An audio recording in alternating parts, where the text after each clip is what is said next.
was too. Michelle, that was pretty funny, but.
Welcome, everyone, and thanks for being here. I think we'll go ahead and get started. All right, looks like we have a quorum, and we'll go ahead and start with introductions. I'm Michelle Day, citizen at large. Sharon Brown, City of Fountain. Jim Moore at large. Jessica McMullen, the PPACG Policy and Communications Manager. Tom Fifley, City of Colorado Springs. John DeVoe, Woodland Park. Ann Esch, Green Mountain Falls. Roy Rosenthal, Manitou Springs. Orrin Childers, citizen at large. Bruce Davis, City of Victor. Adam Resner, El Paso County. Bill Bowles, Park County. Ellen Hasse, Teller County. Julie Ott, League of Women Voters. Tamara Dipner, City of Colorado Springs. Jen Nellinger, El Paso County. Kim Muchler, citizen at large. Tim O'Donnell, Kono. And staff in the back. They want you to say hi, Jesse. And in the audience, please. Liz Spear, Woodland Park. I'm Ann's sister. Welcome. Andrew Gunning, PPACG. John Lee Santos, PPACG. I'm Bill Rubenik with CDOT. John Weiser with Stanford Consulting Service. Welcome, everyone. Thanks for being here. Okay, moving on to the consent items. Does anybody have any comments or concerns with respect to those? Move approval. Thank you. All in favor? All opposed? All right, motion carried. All right, public comments. Does anybody have any public comments? Well, I do. We're going to recognize one of our members who is leaving us after this meeting. She maybe before the meeting is over. So. Do I have wings on my back or what? Jen has been with us for 6 years now and was also chair of this committee previously. So we just want to say thank you. Thank you.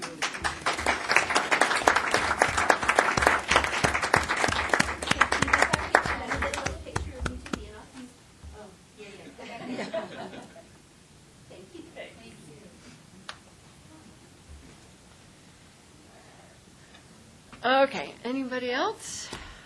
All right, moving on. Action items. Membership appointment. Jessica?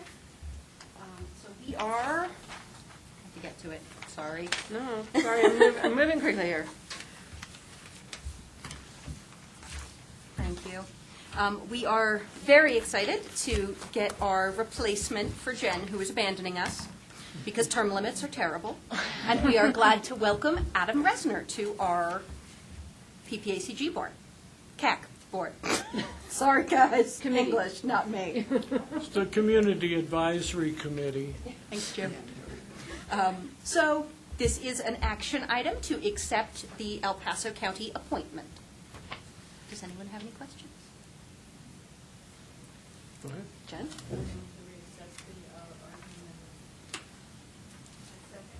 Thank you. All in favor? Aye. All opposed? Motion carries. Welcome. Welcome, Adam. Thank you. I think this is probably a first, Jen, where we have the replacement before the member leaves. Before. Remember, that was a goal. I know, that's why we talked about it a while back. Okay, the 2019 work program. So, Jessica McMullen, your Policy and Communications Manager. I'm here to talk to you all today about the 2019 work program. You saw an incredibly rough draft last month that I told you when we met had already seen a ton of changes, and you will notice that those ton of changes are now reflected in the version you've been given. The work program is what PPACG staff uses to determine what are our work goals for that specific year. The strategic plan outlines our slightly longer vision. The work program shows you how we're going to get there. It's created in coordination with both the budget and the strategic plan to make sure that everything is interacting.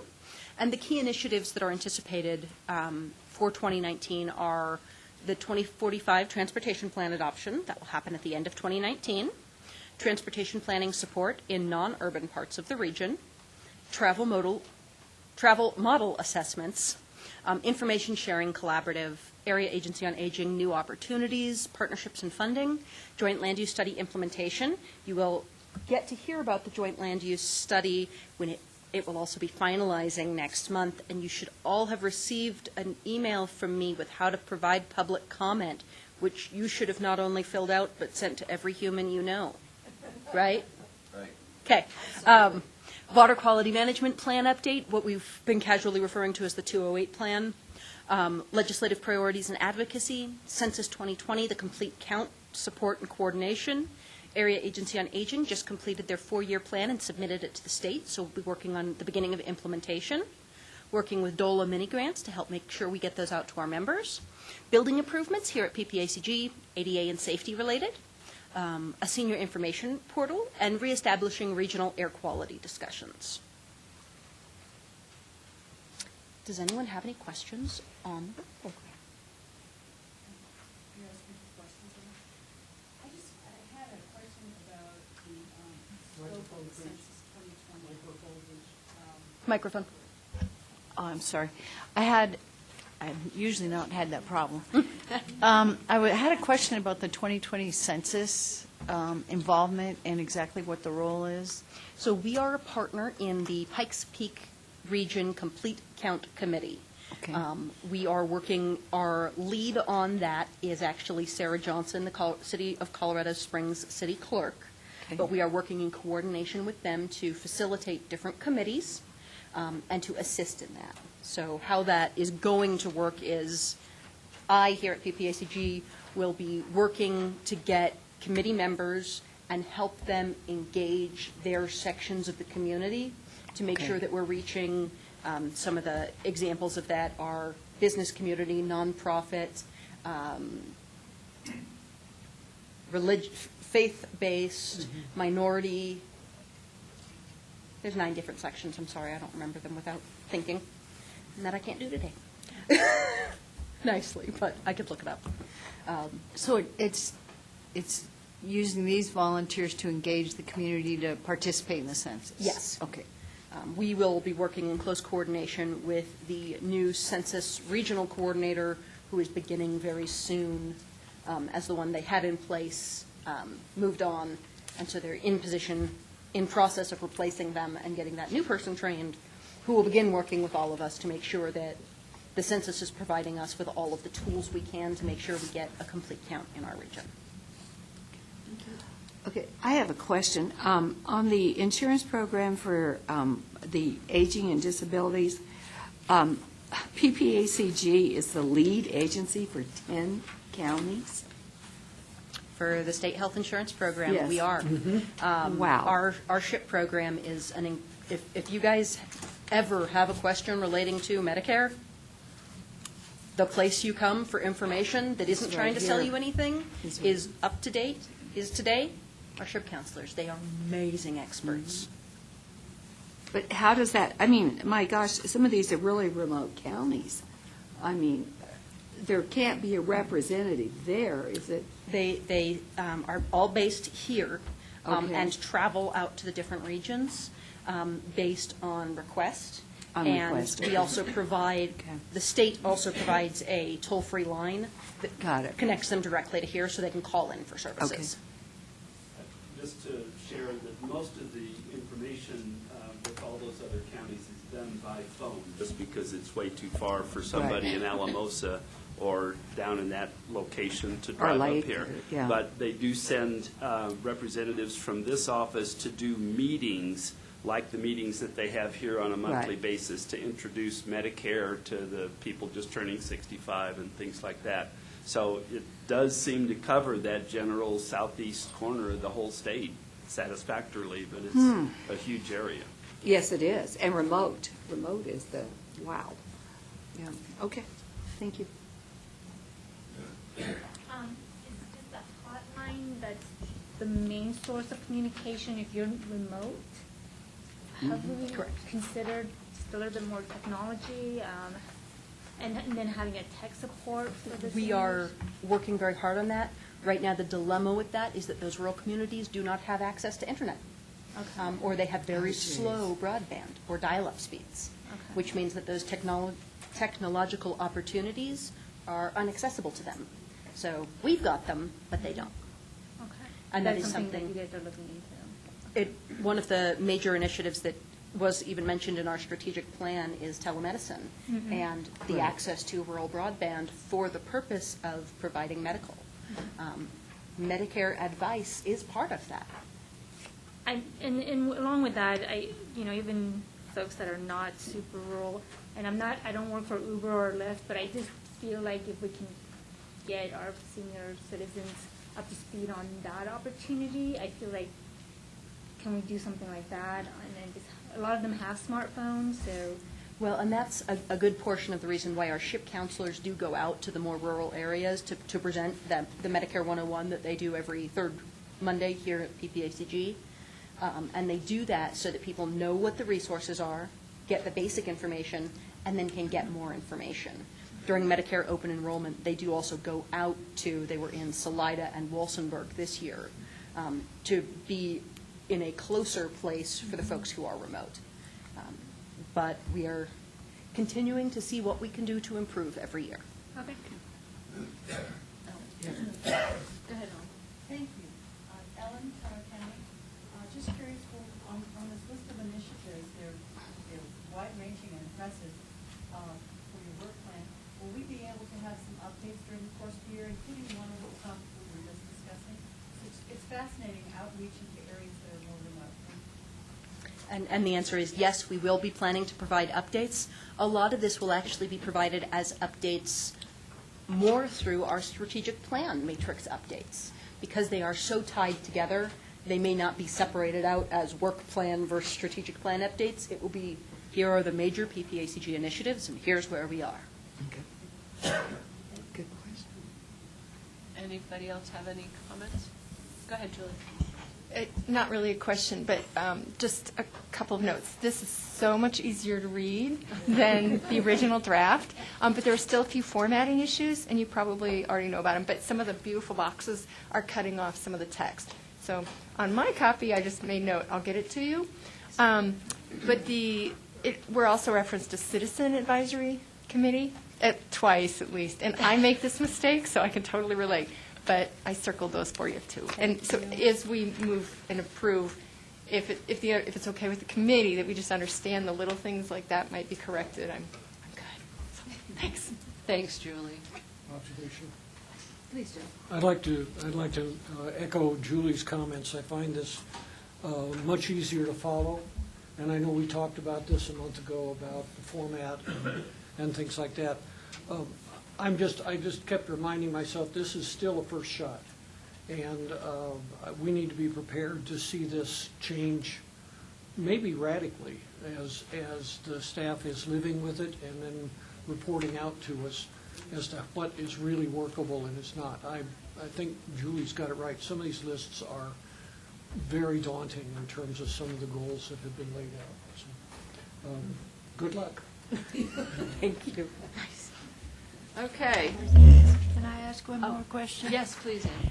Jessica, did I hear you mention DOLA? DOLA mini grants are And would you, that's the Department of Local Affairs, is a state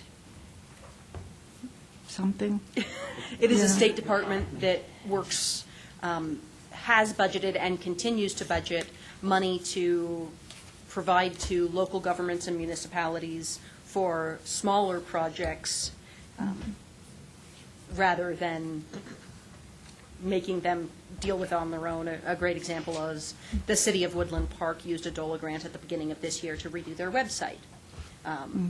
Their IT issues have made the activation of that website a little slow, but DOLA grants can be used for things like that. The town of Alma used theirs to develop a comprehensive plan. So they apply in a variety of different ways. And these are given to government agencies? Yes. Well, when it comes time for me to talk about Green Mountain Falls, I'll explain that we got one. Okay, thank you. All right. Please. I'd like to move that we forward this to the board with a recommendation for approval. I'll second. Thank you. All in favor?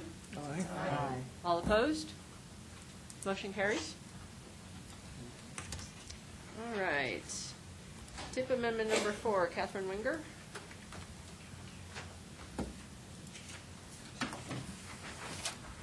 Hello, I'm Catherine Wenger, a transportation planner. I'm new, so a couple months here, so hello everyone. Welcome. Thank you. So we have our short-range transportation improvement program that is a 4-year listing of our projects that get federal funding. And we redo it every 2 years, but occasionally there are some items that we have to amend or adjust into this document. And so these are some amendment requests that we've received from CDOT and from Colorado Springs. The first two from CDOT are adding money for either a design or a PEL study. These are not local funds. These are state funds for using SB 1 2018. And those are being requested to be added into our listing of projects. And then the final one is from Colorado Springs, and they are requesting to cancel a project that they had received money for, but they are unable to obligate within the time frame that we have for the region, and so they're asking to return the funds, and that's going to be going back into our regional pool, and we're going to reprogram them probably next month or in January, I believe is actually the time frame. So those are the requests for this month. Any questions? Yes. I had a question about the ad design funds. When I read the material, it sounded like, well, we started to design it, and now we're going to finish designing it. Is that kind of the gist of it, or, it sounds like, well, we took $400,000, we kind of started the design, and now we're going to maybe finish it? Yes, that's what my understanding is, that they needed to add more money for the design for that project. Because it was so long, I think it was 2016, they did the design 2 years ago or something? Yes, and I think they're updating the, looks like they're doing final research for interchange, design plan specs, and engineering estimate. Yeah, it looks like they're just finalizing it and updating it. Yeah. Can I add to that? Sure. So I think the 400,000 original is the preliminary design, and really kind of figure out when needs to be done, and now they're getting into the issues, the So they can, so they can actually build it. Right, so I Get think the that may be the engineering difference. phase. I could be wrong, but that's my understanding of it. Is that correct? Okay, I got confirmation. And I guess my other question is that kind of typical cost, design cost for seems like it's, I've been through that intersection and it's kind of open and, it's not, we're not buying out a lot of property and we're not doing anything. I'm just wondering why, if that's typical cost, design cost for that size of a intersection. I'm looking to CDOT for that one, and they said yes. Actually, That's for the record, he just nodded. Okay. I'm assuming that means yes. Is that the DDI? Is that, This is just a grade separated interchange. but is it DDI or CFI? I thought it was going to be continuous flow. I thought it was either CFI or DDI. I think it's continuous flow. I heard continuous flow, Okay. but that doesn't mean I'm right. But back to your question, yes. So they're putting in a bridge, it's a Yeah, race, but right. grades separated. When you're designing bridges, it is significantly more costly than just a typical. Yeah, and it's going to be 6 lanes, is 6 lanes? 4 lanes out there, 6 lanes. It's equivalent to 6 lanes if it isn't. Okay. All right, $1 million doesn't get you what it used to, I guess. That's true. There's $1.5 million. Yeah. Pretty soon, that'll be a cup of coffee. Any other comments or questions? Okay, thank you, Catherine, appreciate it. It's an information item? So, no. This is recommended. Oh, sorry. You're on the next one, and I was already looking ahead. I apologize. I need a motion, please. Thank you, Roy. Thanks, Julie. All in favor of forwarding this to the board? Aye. All opposed? Motion carries. Thank you. All right. Now on to the information item. CDOT 2018 ballot initiative outcome.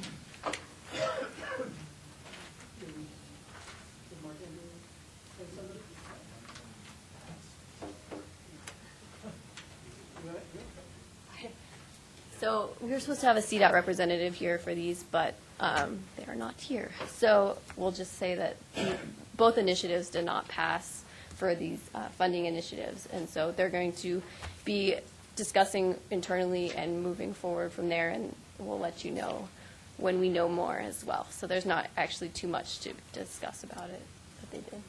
Okay. Anything Do to add? do we still have the Senate, or the bill that was passed in, Lord, I can't remember what year it was, 2017 maybe? Correct. That Or is supposed to be, 2018. 2018 was supposed to be funded? Is that still active now? I'll wander up here, waiting to see if anyone wants to jump in front of the microphone. Nobody wants to take this bullet. Or just nod your head. Madam Chair, members of the committee, so my understanding, again, this all happened before I got to Colorado, was that Senate Bill 1 had provisions that if both measures were to fail, it would go back to the ballot next year, and that ballot measure would then replace the funds that were set aside through SB 267, if I remember the numbers correctly. So at this point, I think if I remember correctly, the things that Mark and other folks from CDOT have said, all the sort of projects that they've got, they're continuing to move forward with. I think now the I-25 Gap project, the Phase 3, becomes a little more difficult to sort of move funds around, and provided the legislature doesn't change anything too radically with either the SB 1 measure that moves forward that removes the 267 funds that they were counting on, that again, if the SB 1, replaces dollar for dollar, they should be okay with that particular project. But other projects where we have a lot of needs do not have the funding that is required.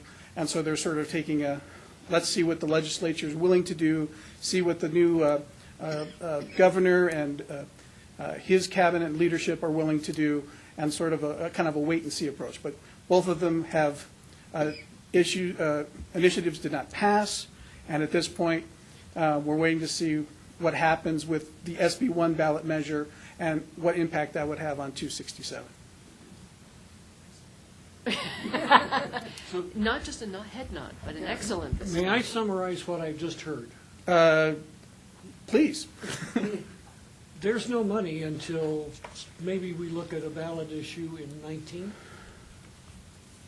There's some underlying recurring funding, but there's no special funding to fix all of the stuff that needs fixing. Correct. And again, just to, Madam Chair, members of the committee, to be clear, there is funding, right? It's you pay your gas tax. There are funding sources. However, the need is greater than the amount of funds that are coming in. So it then becomes an issue of prioritization. What are our priorities? How do we prioritize those things? How do we balance things like maintenance versus safety, right? So if you've got a safety issue and you really need to spend money to save lives, you want to move money over there. However, you move the money over there, all of a sudden your maintenance falls behind. And maintenance is just like painting your house. If you don't paint your house often enough, all of a sudden, instead of spending the $50 for the gallon of paint, now you're patching the wood or replacing the wood, and all of a sudden it's a $500 repair bill because you didn't paint your house. So they've got to be conscious of that. So it becomes that delicate balance between needs versus the maintenance, and there's just not enough funding to keep up. Thank you. Thanks. Do we have any information on the safety study outcome for Highway 94? It's kind Yes. of, go ahead. We folks from CDOT are here to give a presentation on that. Awesome. Are you using the same PowerPoint as last time? So they've even got slides. We're talking Ooh, high tech here. high-tech stuff. Awesome. All right. Does anybody have any more questions or discussion on the CDOT 2018 ballot initiative outcome? Thanks, John. Appreciate it. Okay.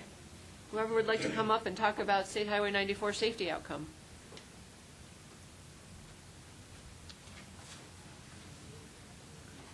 My name is Doel Grubenik. I do work for CDOT, as we've identified, and I do more than just nod as well. I don't know if we'll find this file. I don't know if it's pulled up or not. Do you know if it's in these? Also, I would never suggest that CDOT is advanced in technology either. We tend to be behind other locals.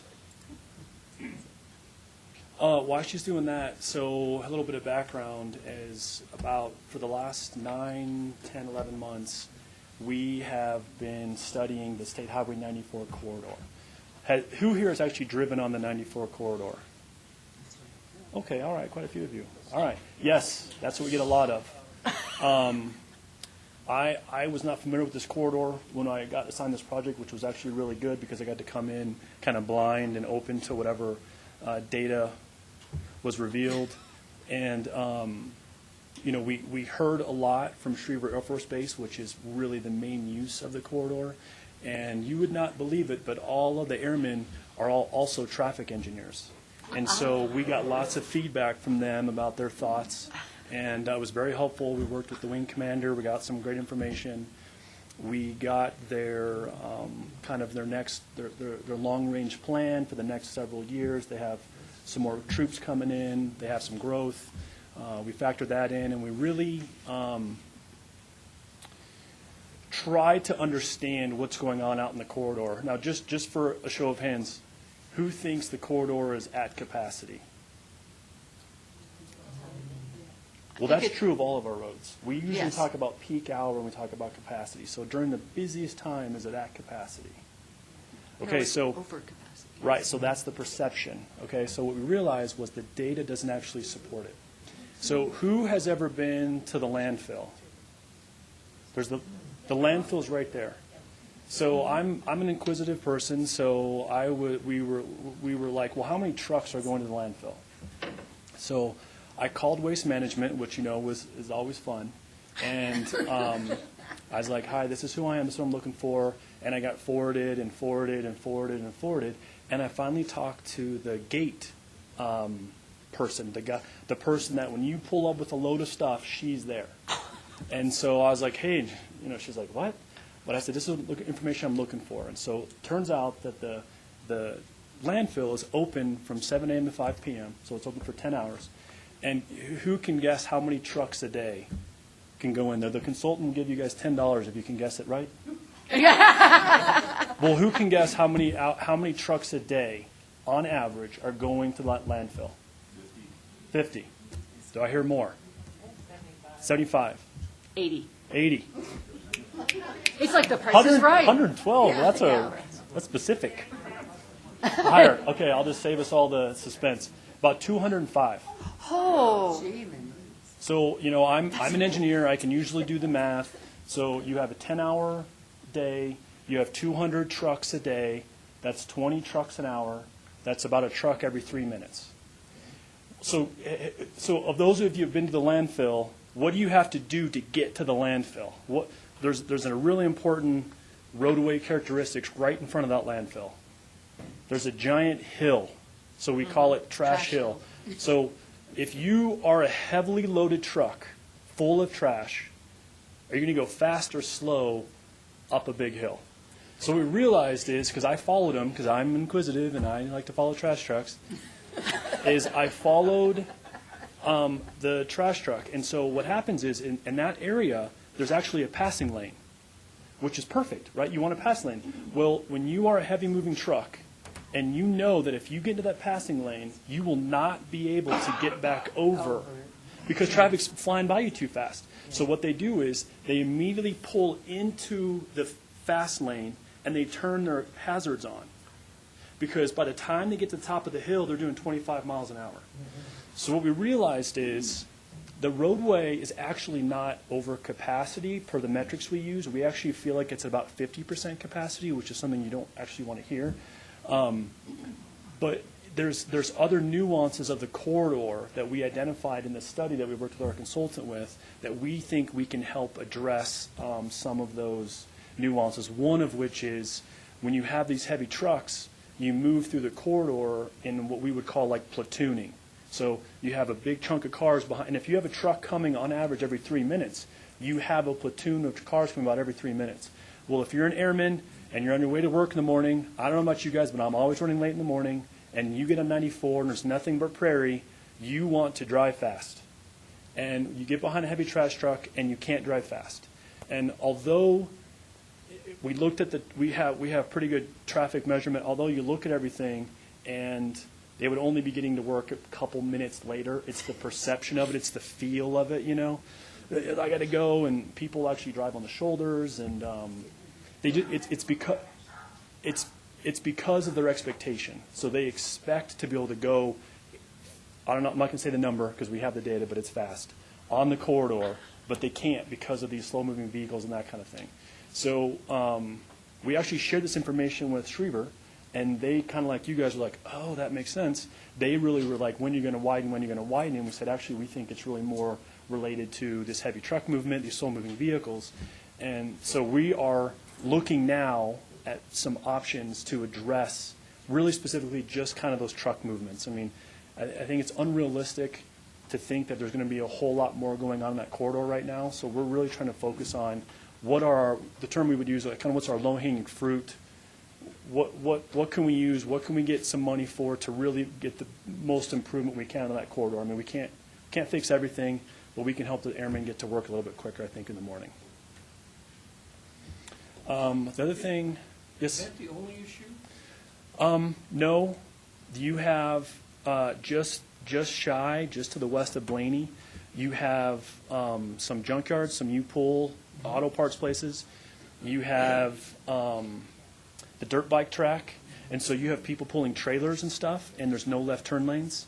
So the crash data actually suggests there's quite a few rear end accidents in that area because you have someone stop trying to make a left turn. We've got so much westbound traffic they can't make a left turn. Someone gets frustrated. They try to drive on the shoulder. So you definitely some left turns would benefit some of that. There's actually a significant amount of accidents on the corridor when you look at it from a broad sense. But as it turns out, there's a state patrolman on that corridor that does very detailed accident reports, very detailed, down to the type of animal. Oftentimes we will look at data and it's a crash. It's like large animal, small animal. I mean, I think a pig got hit. I think he documented rabbits getting hit. So we had to really dive into the data, and it turns out that the corridor, as far as an accident-prone corridors, it's actually one derivative less in a predicted amount of accidents than you would expect. So if we were to take that corridor with that type of traffic and that kind of designation and look at it around the state, it actually has fewer accidents than we would predict to have. Now, part of the reason what's happening is we think is, one, you've got people going to Schriever Air Force Base, right? So I think in theory you have potentially a driver that's paying more attention, that is maybe more tuned in to what's going on out there. We don't have any of the accidents that are really related to impairment. The traffic is really going east in the morning and going west in the afternoon. Trying to think what else. Sun? Yeah, the sun glare going eastbound can be a problem. And westbound. Yeah, going home, I know that's tough. Sorry, folks. Did you want to, if I hand this out to folks and then you Sure, we can thumb through it. Now, I've got more on, you'll have Let me to share, finish my because I've story. got more on the copy machine. Thank you. Yeah. But I figured there was no sense in Thank you, John, for doing that. field adapting over. Like I said, I'm going to just run up to there's more on the copy machine. I just want to get this started. Share. Oh, something else that's interesting is, and you guys may have been involved in that, but El Paso County did a big survey. I don't know how the information got out necessarily, but they did a big community outreach, and I think it was maybe more of an electronic online survey type thing. And so El Paso County sent us, and they said, hey, you need to look at this data. There's quite a bit of references to CDOT highways in there. So again, I talk about I like my data. So I get this giant spreadsheet, and I start sorting it. And there is, and I don't think we have the slide in here, but something that was interesting was, because CDOT has quite a few key highways in El Paso County and Colorado Springs, all right? Of the 173 complaints that were related to a CDOT highway, okay, 113 of them were all related to Highway 94. Wow. Yeah. So complaints, so comments, and they were everything that you would have expected. I mean, it was all about, how can we make this better? Can we make it safer? It was everything you would expect. I mean, we have some little-known highways like Powers and I-25, and of all the highways that got the most public outreach, it was like 74% of all the comments were getting to Highway 94. So that was very eye-opening for us. And I think part of what's happening is that that corridor also has very vocal users, very, very connected with the community, very tuned in, and so when they see a survey come out, they're quick to jump on it versus, you complain about I-25, and it's like, thank you. There's not a whole lot we can do now with those comments.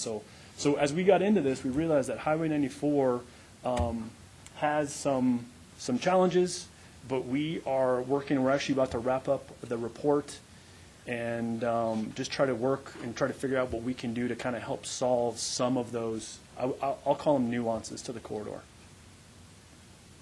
Okay, so I'll just briefly, I don't know how much time I have. If I'm limited, I got the thumbs up. Yeah, keep going. Just that sheet has to nod. Okay, I've gone through, I'll just kind of hold this up. I've gone through the project summary mostly. this sheet right here, mine's in green, yours is in gray. This is just some of the criteria that we use to evaluate the corridor. I think the column I would want to draw your attention, well, the four columns on the right side of the paper, you see ATS at the top, you see PTSF, you see V, and you see V over C. ATS is the average travel speed. This is basically a simulated number of what we predict cars are traveling at on average through the corridor. And in this case, it's below the posted speed limit, which is what you would expect. Next to that is an interesting metric too. PTSF stands for percent time spent following. This is the amount of time when you're in your vehicle that you are following someone else while you're on the corridor. Basically, you can see here that until you get past Schriever Air Force Base, you spend anywhere from 80 to 90% of your time following someone else. So you're almost always behind. There's never really a free flow where people are traveling at their own speeds. You're like we talked about, you're platooning through the corridor. The third column is the vehicles, and then the fourth column is the velocity over capacity ratio. So when that number reaches 1, that's when we start to say the roadway is at capacity. You can see here that for most of the roadway, it's really not at capacity under typical designation. The road can actually handle quite a few more vehicles. It's just the nuances of the corridor, the left turns and Trash Hill, that really causes the corridor operation to suffer. Something else, we talked about accidents. This next one here that says safety analysis at the top. The green, well, mine's green, yours is gray. The top line that has a nice consistent general downslope represents the total number of accidents on the corridor. Now, one of the things that we heard when we got in this corridor was that it was a very unsafe and dangerous corridor. So we said, okay, great, that's not great, but let's figure out what the data says. Turns out that the total number of accidents has continued to decrease every year for the last 5 years. Part of that's because of the increase in traffic. Vehicles are just going slower. There's less room to get up to speed. But there's been fewer and fewer accidents. So the corridor is actually kind of getting safer as it's getting more congested, which is typical because higher speeds tend to lead to higher accidents. We're trying to do our best. This next one here that says future traffic forecasts, this is a scientific term called voodoo, where we basically have to, we've been working with Norwood because Banning Lewis Ranch intersects a part of this corridor, not all of it, but like the first third is about the limits of Banning Lewis Ranch. So we've been trying to work with Norwood, and they have no plan, no schedule to do any kind of development out there yet. It's just they're in the south and in the north, like up by Woodman. They're working their way to the middle, but right now they have no plan. So we kind of twisted their arm and said, okay, what kind of build-out might we see in 2040? And so they said, hey, use 35%. So the reason why that's important is we basically have to start somewhere. We figure that if Banning Lewis Ranch and other stuff along the corridor get built out to 2040 and we have our present-day traffic, we generally draw some sort of a curve to represent how the traffic count will increase. So this is just some guesses, but it helps us to simulate what the corridor will do as traffic increases. So, if traffic doubles, what happens to the corridor? If traffic triples, what happens to the corridor? And it allows us then to make more educated guesses on when we need to start planning for certain types of projects. I briefly talked already about recommended improvements. It's the next slide. We're looking at doing some things, some signal optimizations. We're kind of looking at the low-hanging fruit of how we can help the corridor, help traffic get through there. And sometimes it's just the perception, just to help the perception of them feeling that they're getting through there faster. It was interesting, though, because we did ask Schriever if they could maybe stagger their shifts, because a lot of that work is shift work. And because they have all kinds of, groups and whatever, and they were like, no. Well, we said, okay. But that would really have helped. That simple thing would, I think that we are going to be at a day, I think there's going to come a time, as far as I'm concerned, that we may have to ask our school districts to shift their schedules because, not everybody can start at 7:20 or whatever the case may be. We're just overloading our system for those peak hours again. That's a side note. Don't quote me on that. So this last slide, proposed PEL, this is really kind of, we're giving you an update. This is also kind of help give you guys know some direction. This is a study that we do to kind of help us further analyze. Right now, all we've done is look at speeds, volume, traffic, and accidents. We really have not looked at where are our right-of-way limits? What are the environmental impacts? Do we have any kind of animals migrating through here? We haven't really looked at anything outside of just kind of speeds and accidents. We're talking about doing a study to kind of help analyze that. We're not so sure that we're going to go in the direction of the study just yet. We're kind of discussing if it would be better to do some other improvements to the corridor right now instead of doing a study. But so CDOT has not decided yet on what we're going to do moving forward. So that has actually changed since we got on the agenda. But we will, of course, update you as we make better decisions. And again, Madam Chair, if I may, I know it's breaking protocol, but the part of the TIP amendment that you just had has that particular funding on there. So again, just because CDOT makes the request, and even if it gets adopted by the board at their meeting on the 12th, doesn't mean that CDOT is then obligated to spend that money. It is there. If they determine that's their best course of action, they've got the funding in place, they've got the TIP amendment in place. You can't hear me because the microphone's on. But the funding is there, then CDOT can move forward as quickly as possible. If they determine that's not their best course of action, like he's saying, then that money then kind of sits there for a bit. If they determine that that's not needed, then it will go back through the reprogramming process and be moved someplace else. Because those are state funds, they're not necessarily going to be then reprogrammed back within our region. They'll go wherever the state needs the best. Actually, I think it's Region 2 funds. So it'll be somewhere within the Region 2 area. Sorry to interrupt. No, that's great. Thank you, John. You were reading my mind.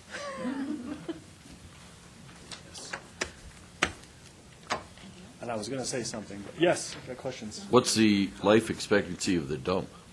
Of the what? The dump. How long are they going to be using that dump? 70 years. 70 years from now. From now. So it's long term. And actually, because they have, I think they have like 700 acres of land, and they have 200 of-ish right now developed for a landfill. So, I mean, that's Waste Management's landfill for the next 70 years. It's not going away. And actually, one of the fatalities that happened out there was a couch fell off of a truck, and someone swerved and went into head-on collision. So one of the things we're talking about is having some more communication with the landfill that makes sure that when someone, we can't really patrol, but to make sure that someone were to roll up to the dump and their loads are not secure, to remind them or to even find them or something like that, to make sure that they're always securing their loads.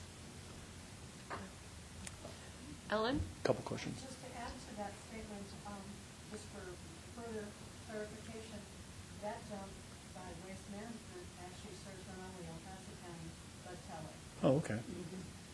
We don't have a dump in Teller. So we're very interested in the long-term plan. Okay. Yes. Following up what we talked about, the TIP Amendment 4, so my understanding is the safety operation study has been completed. Almost. Almost completed, and that final report will be attached to the upcoming PEL RFP, which is requesting that $500,000. Am I understanding that right? That's so it's going to correct. be a separate Yeah, we intend to attach the safety operations study to the PEL. But because one of the things that, and you guys are aware of this, as development comes in, they all have to do a traffic impact study. And so the onus is on the developer to figure out what they're proposing and then to basically walk the additional traffic through the corridor. Mm-hmm. And in doing that, through El Paso County, through CDOT's review, because it's still our highway, we will make sure the developer is building the improvements as they need. So it's a balance between forcing the developer to do what they're going to do when the traffic's there versus us kind of laying some groundwork out. Mm-hmm. So that's really kind of our internal debate right now, is how much we want to go ahead and lay out, knowing that we will have plenty of time to review when their development plans come in. Okay. So the $500,000 is just for the PEL study, and if CDOT wants to move forward and do any reconstruction or design, that's going to be a separate project? Well, I think I can confidently say, I mean, we're talking about taking that 500,000 and actually putting some early design work out to maybe fix, like there's a left turn lane on Trash Hill right now.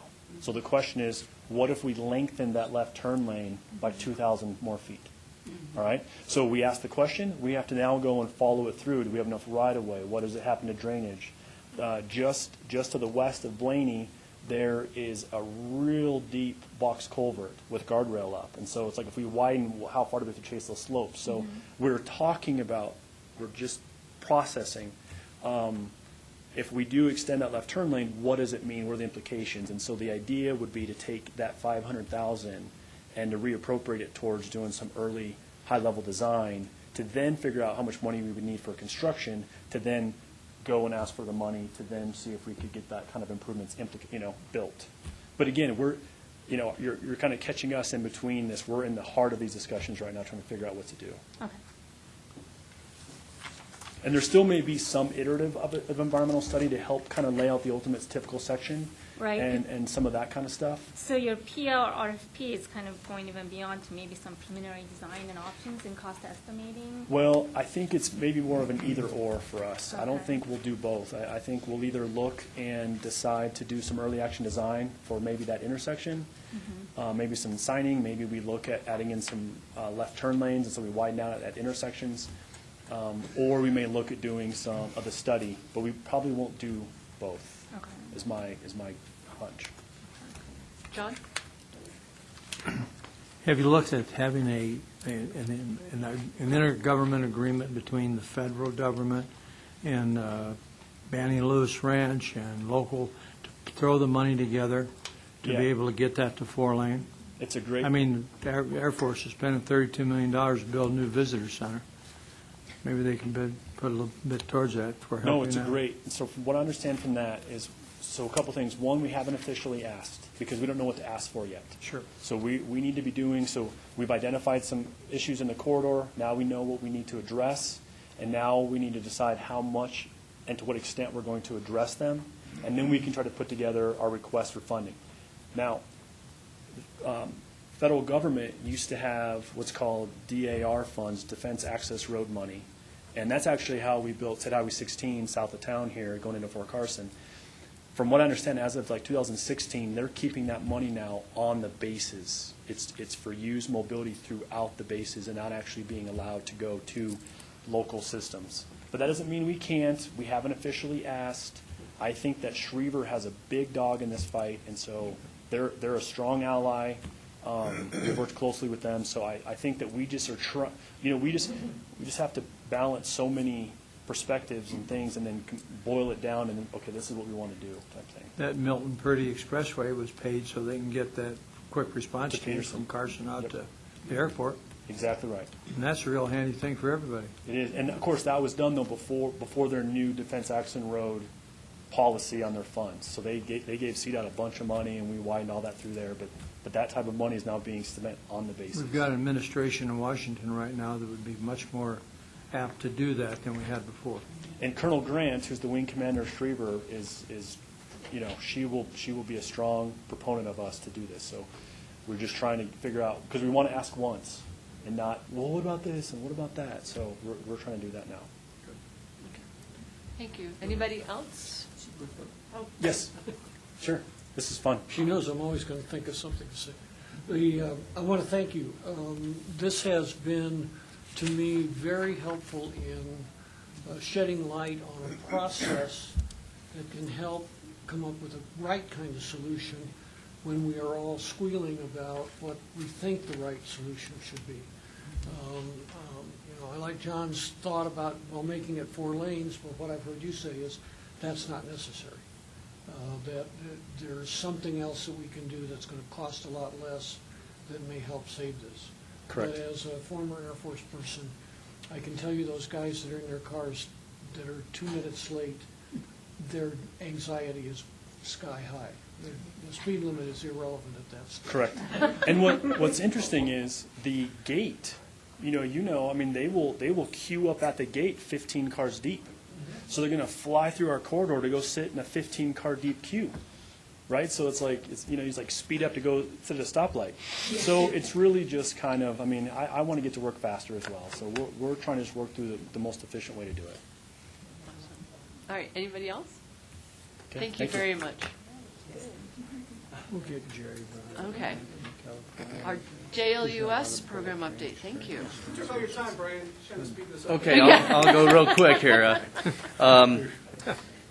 So mainly the reason why I wanted to come and give an update was we're getting towards the end of the Joint Land Use Study grant. Our grant period and funding source ends December 31st, 2018.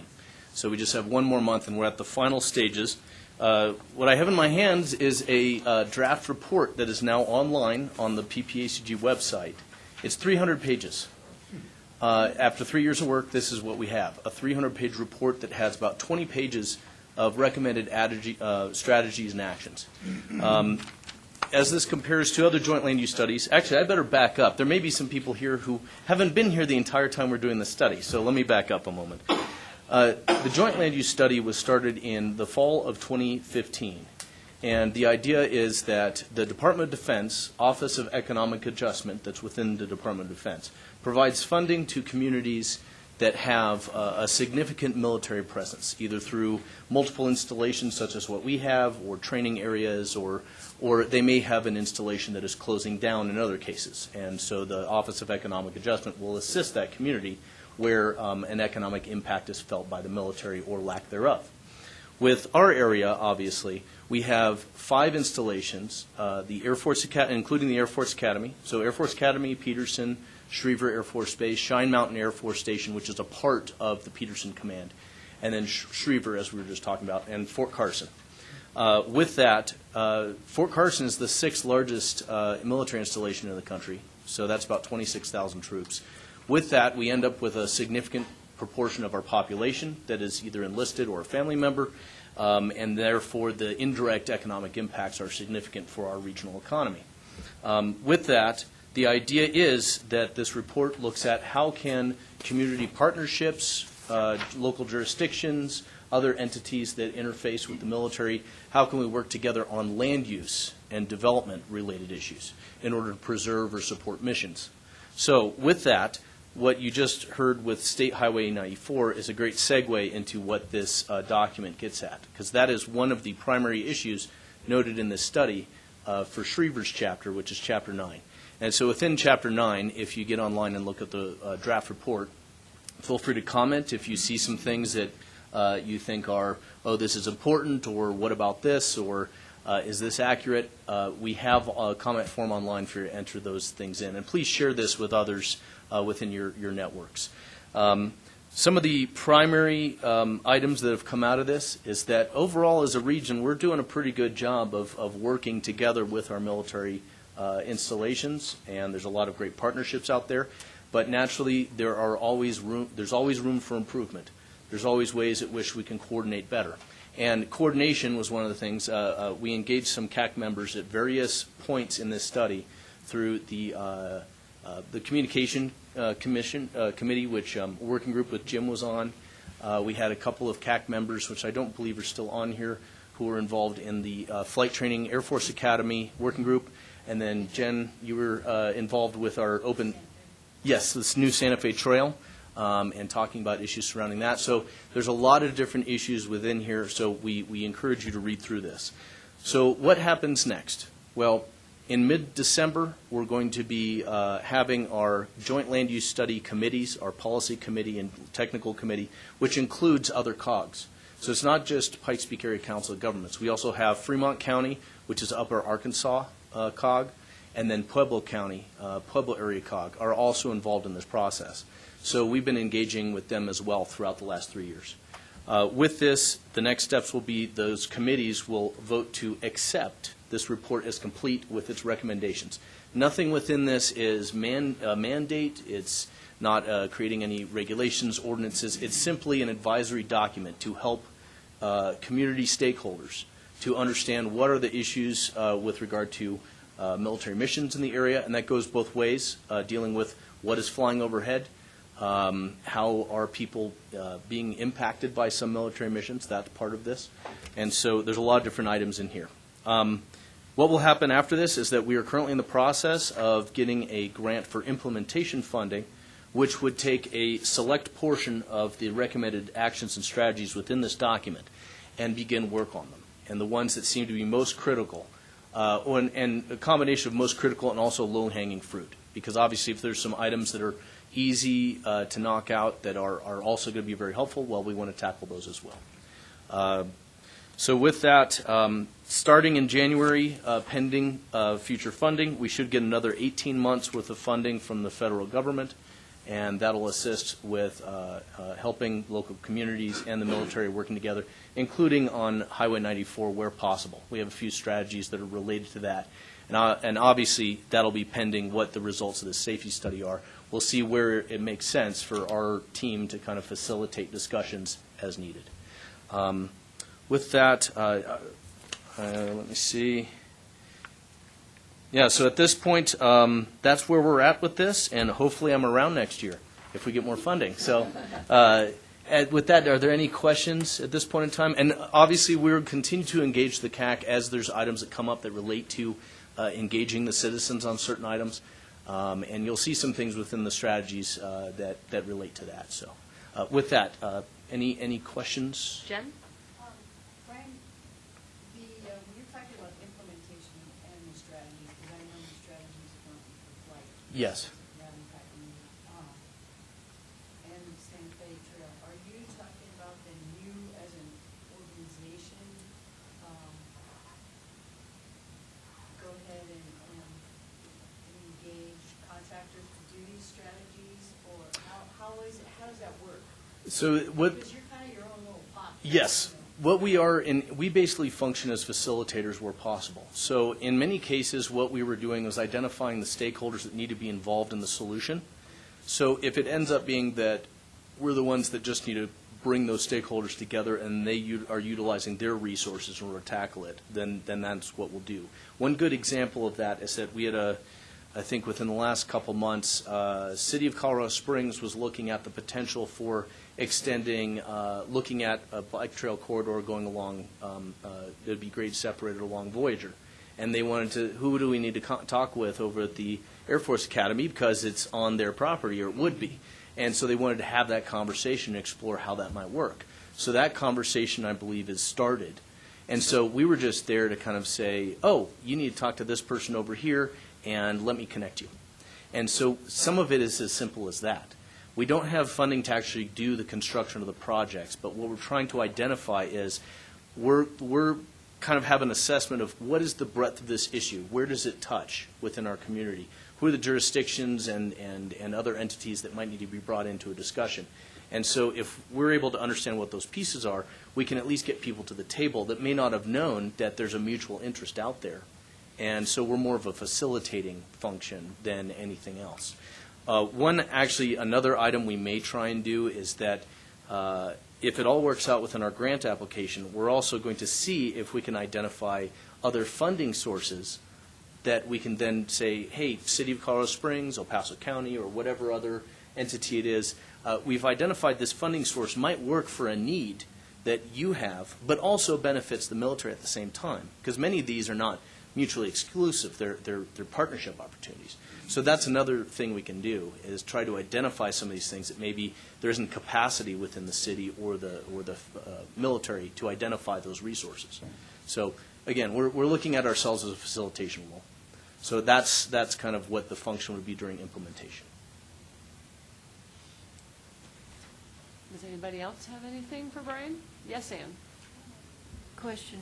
I thought that was a really interesting report, especially the history of how this has developed. Yeah. Being as old as I am, I remember Camp Carson. Yes. Is it all right if we send that out to family members and other people? Absolutely. Maybe Absolutely. Don't live here? It's public. It's public at this point. And again, the final draft, there'll be a few things that we're going to massage and adjust. But for the most part, this is close to its final form. And once it is complete, of course, we'll post that. on the website as well for anyone to download. So you can send it out to whoever you'd like. And that was something, actually, we went back and forth on the history section as to whether we should have that or not. But we thought that was important in telling the story of our community and saying, why is this important to us? Because it's been a part of our community for such a long time. Well, I thought it was fascinating, and I've sent it to two of our family who are retired military, one in Iowa and one in Arizona. Great. That's fantastic. And I thought they would be interested, and if they wanted to comment, I guess they could do that. Yeah. Is that all right? Absolutely. Okay. Yeah, Thank you. technically, I think even people in other countries could probably comment. But no, that's the thing.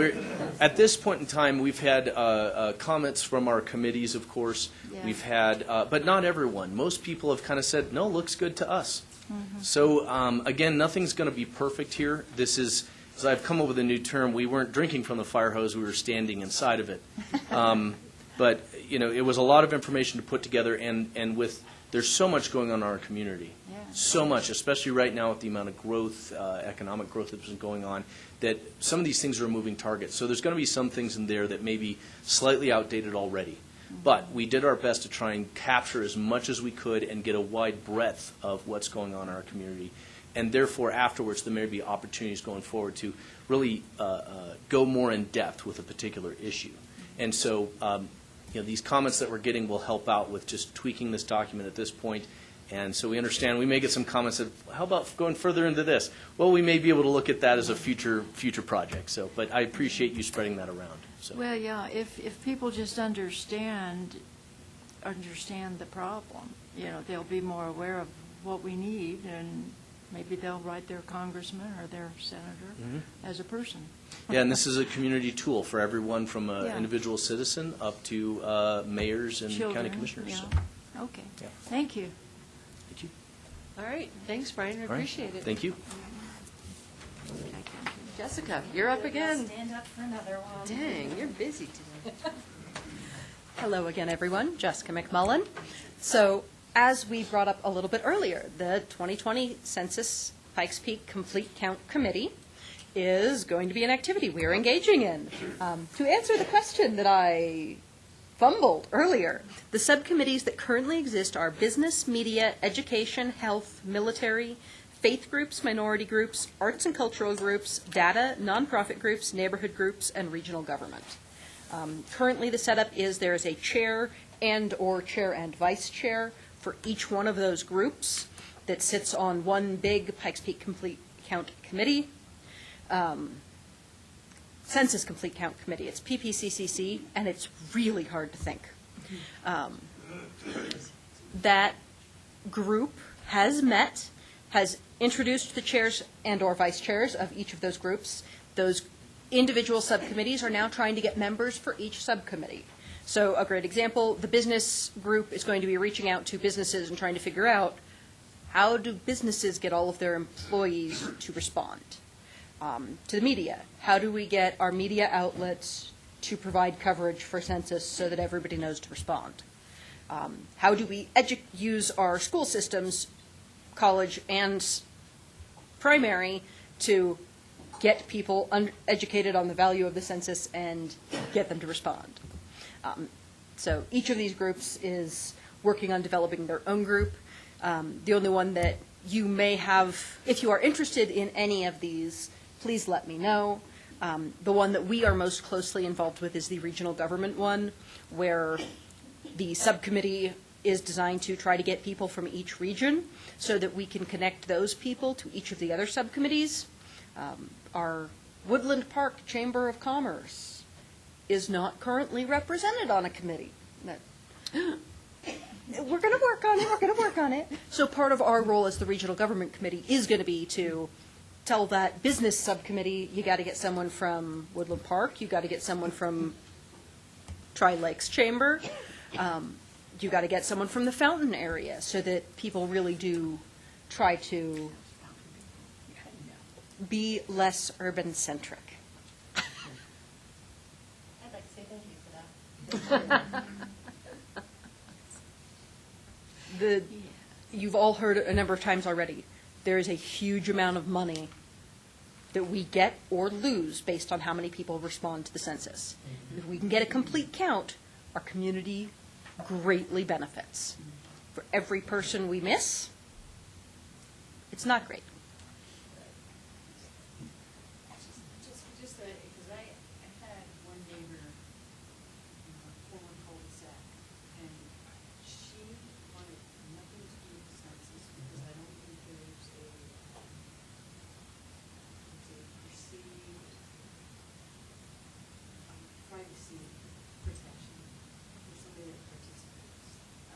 So they're, I absolutely am not counting. I want nothing to do with it.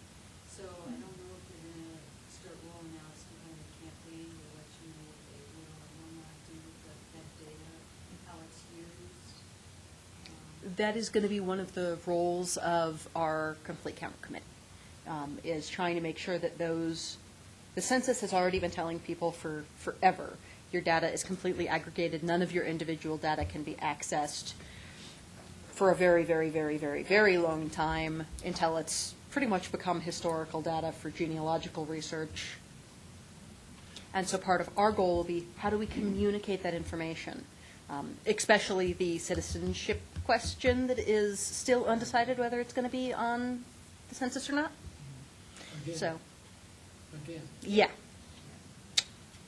So there are a variety of different complex things that our goal will be as your community people, because a message that would make sense in New York or San Diego might not make sense to Colorado Springs residents or Rama residents or Victor residents.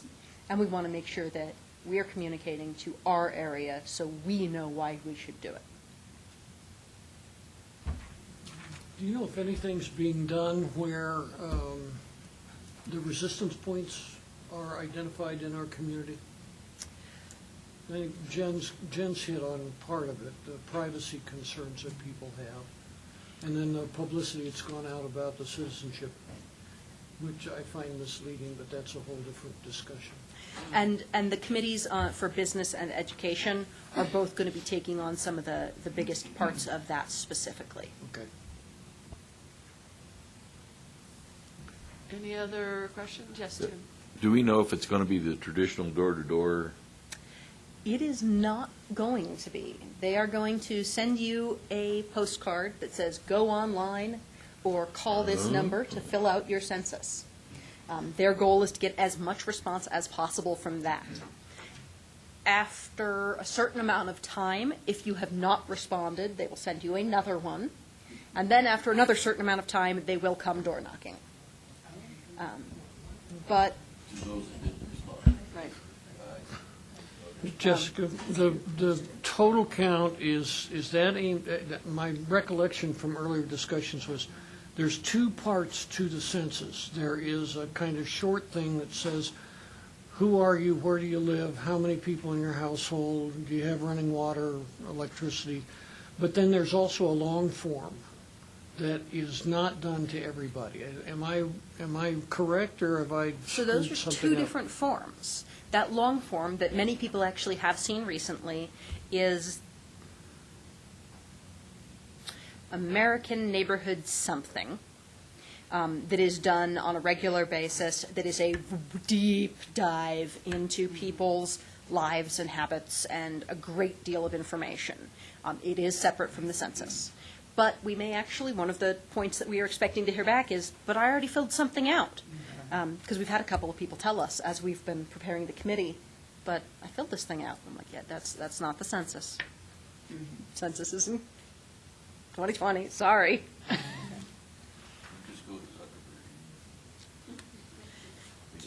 Give me your information. Ellen, go ahead. Just gonna go out on a limb here and say, I can tell already that There's going to be a lot of questions for follow-up, and as you call for participants, maybe even we'll be helping to generate volunteers, because as Bill just pointed out, there are areas of Fremont, Teller, and Park counties that not only don't have internet access to participate online, there are residents who don't have phone service on their property. So it's going to be challenging figuring out how to contact the individual households. And those are likely to be the ones that are least likely to get hit by door walkers, simply because they're so remote. And that's why our education efforts will be, hey, when you go into town to do this, fill it out, so we can help. And they will be mailing a print form with the second reminder, maybe the third. Don't quote me. Anybody else? Yes, go ahead, Bruce. Just a point of information that, because based on the research I've done for other things, the government will not release personal information for 72 years. 72. 70, kind of an odd number, but it's 72 years. Yeah. So. Average lifespan. Yeah. Yeah, I mean, right, which they think they need to update that by about 10. So, anyway, anybody else have any other questions, comments on the census complete count committee? I will, as the committees do start continuing to develop and want more committee members for these subcommittees, I will be emailing the CAC and asking you to be involved. And the Latino Coalition Luncheon on December 12th is also featuring a speaker from the census who will be talking and trying to get people engaged. Awesome. Thank you, Jessica. All right. Member discussion. Anybody? Yes, Tim. Kono is co-chairing the neighborhood group for the census, so we'll be actively involved in that. One of the other boards I'm on is the bid board. If you're planning on coming downtown shopping Christmas time, traditionally in December, they've always made the parking meters free on Saturday and Sunday. That will not be this year. They're going to make the parking garage free. So you can go to any of the city garages on Saturday or Sunday all day long and it'll be free. But the meters will still be functioning. So just, that's a complete switch, and I don't know how well they've communicated it, but not very well. But yeah, that's the way it's going to work this year. So Thank you. That's helpful information to know, actually. Any other member discussion? Yes, Ann?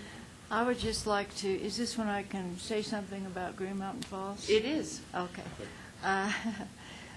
We were very pleased to get a Department of Local Affairs grant, almost $140,000, to fix the culverts and bridges and the creek damage that occurred during the summer floods that were so devastating to our little village.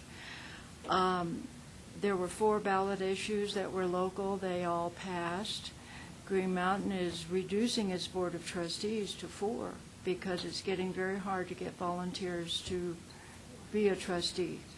That did pass. Green Mountain, and they're struggling with, what do you call it, vacation rental counting. The And VRBO and Airbnb. trying to, you don't have to put all that in, but, just trying to collect the tax to help support our town. They're working on a comprehensive plan for the town, which I understand, helps us get grants too, if we have a plan for how to improve our town. And the Belvedere Avenue projects, which is a very steep road in Green Mountain Falls, had severe damage, washed out a lot of things. We got money from, I'm not sure, it's either the Pikes Peak Rural Transportation Authority or this group. I'm on both, but I don't know which is which. There is some money, it's probably not enough, but they've put that off until spring because that road is in a deep valley that is in the shade and it's cold. So people can get around, but they're going to put off the repair of the drainage and the road until spring. So, thank you. Thank you, Ann. Anybody else? Member discussion? Yes, Bruce. Well, in Victor, on December 7th, we're going to have our annual Christmas parade, so that's always been pretty good. And then also in the 3rd Street Plaza, right after the parade, there'll be hot toddies for adults, and hot chocolate and stuff for the kids, and we also have some Christmas trees that are going to be donated for the kids to decorate. So that'll be on. That'll start. The parade, I believe, starts right around 5 o'clock. So Friday, yes. So if you have anything better to do, just come to Victor. Check it out. Excellent. Yes, Ellen. Thanks, Bruce. I'll pick up that Thank you, that's awesome.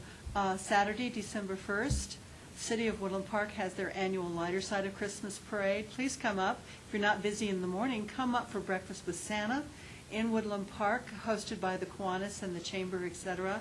The Woodland Park Greater Area Chamber of Commerce has a terrific events calendar for the whole county, as does the City of Cripple Creek. And Cripple Creek is hosting their annual Victorian Christmas all season long. You want to check that out any free time you have between now and the first of the year. Thank you, Ellen. Yes, this year they have live reindeer. Oh, live reindeer. Very nice. Yes, John. Woodland Park's Christmas parade also has fireworks. Ooh. We have fireworks every Christmas parade, right downtown. Okay. CDOT really doesn't like to block it off very long, but we have fireworks. We really do, and it's a pretty good thing. Okay, the only small town I haven't heard from yet is Monument. When is their small town Christmas? We will have reindeer. It is December 1st, it's tree lighting, and then all day will be small town Christmas. Shops will all have stuff for kids and families, and it really is a quite a fun time. I think all of Colorado towns are great this time of year. They are. They're decorated. They all look like Yes, do you have I'm going anything to chime else? in.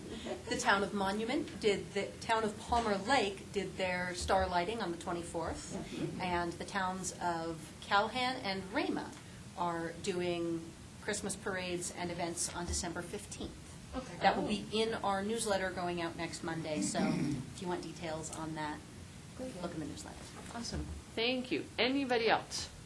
Wonderful. All right, next CAC meeting, which I'm going to kind of jump ahead. Don't forget, it's December 19th this year, and we're going to have an environmental program update, January or March. It's Okay. January, February, or March. Okay. You guys at our last meeting had requested that update, so I put it on here so you would know when you were getting it. Awesome. Thanks, Jessica. December 19th.